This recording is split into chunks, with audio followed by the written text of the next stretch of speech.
Greens Senator Sarah Hanson-Young, thanks very much for your time. Let's start with the fire situation in your home state. I can see you're not in Adelaide, but of course that's where you're from our Sky News Sydney studio there. But the situation in Adelaide, look, it appears as though... From smoky Adelaide yes. to smoky Sydney, actually, is what's happened. When I left Adelaide, the place was blanketed in smoke, and I've arrived in Sydney, and Sydney's blanketed in smoke as well. I mean, anyone who wants to dismiss that we're in the middle of a climate crisis, all you need to do is go outside and have a look. And this is a catastrophe that has been rolling across the country, but particularly, of course, Tom, in South Australia over the last 24, 48 hours. Yesterday, of course, we had record temperatures, 17 degrees above the average temperature for November. We had 111 schools across the state closed. 60 odd of those were closed from the Adelaide Hills, and that's quite a metro area, of course, or the closest areas to the city that were affected. But the bushfires now and the fires raging in the York Peninsula are the most concerning, and that's where the smoke that's coming across Adelaide is coming from. I've got a member of my staff whose family were evacuated there overnight. I've heard stories of one farmer who's lost several hundred sheep. 11 homes have been lost, and the fire is still out of control. So it's a pretty scary situation for those of us back in SA. Now, you released a news conference or an email about a news conference yesterday. It was with, so you, and with, I quote, student climate strikers whose schools are closed today due to catastrophic fire conditions which are occurring earlier and earlier due to the climate crisis. That's a lot more nuanced than some of your colleagues when you say it's occurring earlier and not sort of the direct link there. For example, Jordan Steele-John calling the major parties arsonists. Was that an unhelpful contribution? Look, I totally understand why Jordan said that, and I think you know, there's been a lot of commentary in relation to that. It was a pretty passionate debate in the chamber that day, and of course off the back of some pretty horrific comments made by Barnaby Joyce and others. But I must say, you know, we had the Prime Minister yesterday tweeting about hanging out with cricketers and cricket players as some kind of compensation for thousands of people who have been impacted because of these bushfires. We had yesterday firefighters risking their lives, battling the sweltering heat, 40+ degrees, and the Prime Minister saying, oh, it's okay, everybody, the cricket's going to be on in summer and it'll be okay. I mean, talk about insensitivity and a lack of empathy, and there's plenty of that to go around.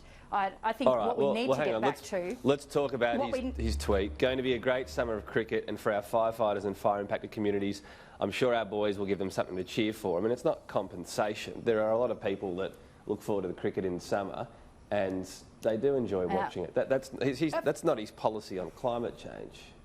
Well, that's because he doesn't have a policy on climate change, Tom. If he had a policy on climate change, we'd be talking about that. And this is the problem. We've got a Prime Minister in absolute denial. This morning, of course, we heard the Prime Minister trying to dismiss that what Australia does, what our policy, what our action is here in Australia, that wouldn't have any impact on the rest of the world. Well, that's not true.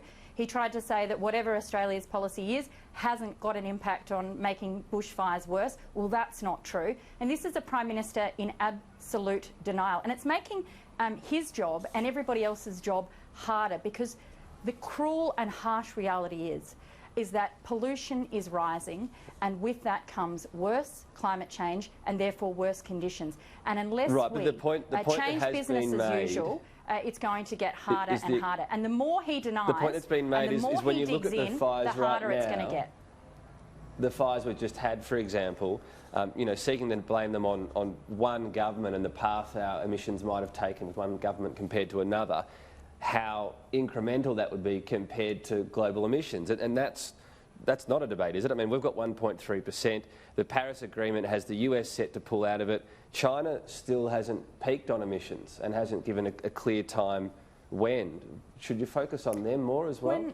Well, I think, you know, tricky accounting and slicing numbers to suit your argument isn't going to get away from the basic scientific evidence that pollution is rising and it's making climate change worse. And while Australia continues to have its head buried in the sand with the leadership of this government, it's going to get harder for us to play our part and harder for us to actually do the transition that's needed. When you look at where we sit in the rest of the world, it is absolutely wrong to say Australia doesn't have a role to play. We do. We are one of the world's biggest... Certainly, and Australia can be... We are one of the world's biggest. We are one of the world's biggest polluters.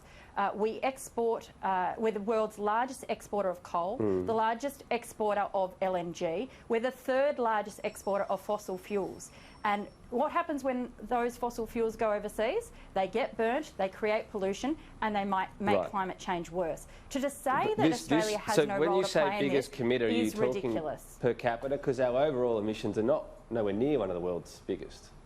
What I'm saying is that we are the third largest exporter of fossil fuels. And when those fossil fuels go offshore, that's not, oh, well, it's got nothing to do with us anymore. It doesn't matter. Those fossil fuels get burnt and they make pollution worse. This is a global problem. Everybody knows that. And to be part of the global solution means Australia has to take some responsibility for what we are exporting. And at the moment, we're exporting pollution. Where do you sit on China as a country? And it put it forward its status as still developing. That's why in this agreement that it has signed up to in Paris, it doesn't have to reduce emissions now and it hasn't yet peaked. It says it still wants to get hundreds of millions of people a better life. Is that a fair enough position from China? Look, I think countries like Australia would be much better placed to have those conversations with China about making sure we all transition as quickly as possible if we were ourselves showing leadership. And that's the problem I have with this. When you've got China closing coal-fired power stations at rates much faster than Australia is prepared to consider it, and investing in renewable energy despite their massive population at faster rates, and Australia saying, actually, we're just going to cook the books. We're going to count our kind of carbon offset, the offsets from the Kyoto target. You know, tricky accounting doesn't match science. And if Australia wants to be part of this conversation with China... I understand you say that Australia should be advocating more, and we could do that more effectively if we had a lower emissions policy. But where do you sit on what China's view is? It's doing that with or without Australia's opinion in Paris, that it says we're still developing, we're going to keep increasing emissions. Well, Tom, we all have to do our best to get on board and reduce carbon pollution and transition to... And I think China needs to do more as well, absolutely. But Australia can only be part of that conversation if we stop acting like the spoilt brat in the corner. I mean, you've got Scott Morrison burying his head in the sand, being a denialist, and cuddling up to Trump, of all people, who has a terrible record on climate and the environment and truth, facts, science, by the way. Australia cannot even be part of that conversation while we've got a Prime Minister who is acting more like Homer Simpson and the pig flying through the air. It's still good. It's still good. While the country is on fire, the climate is getting worse, and we've got communities crying out for help. We're nearly out of time. What about one of the simplest things we could be doing, and that's trying to eliminate or reduce actual arson? So 12 deliberately lit fires in New South Wales alone. Do we need to be having more of a conversation about why people are still lighting fires, in particular, it seems, young people? Isn't it just... I mean, I find that the whole idea that somebody... would be pushed to a situation or consider that kind of action would be acceptable or fun to do. I don't understand why people behave like that, Tom. Do we need stronger punishments? I think we do need to probably do a bit more research and understanding about that. But of course, it is a sad truth that many of these fires end up being lit initially because of arsonists. The horrific thing is that because of the conditions we're facing, these catastrophic conditions, is that what may have just been easily put out or kind of, you know, fizz out on its own now become a firestorm, and it's damaging property, it's risking lives, and it's destroying communities.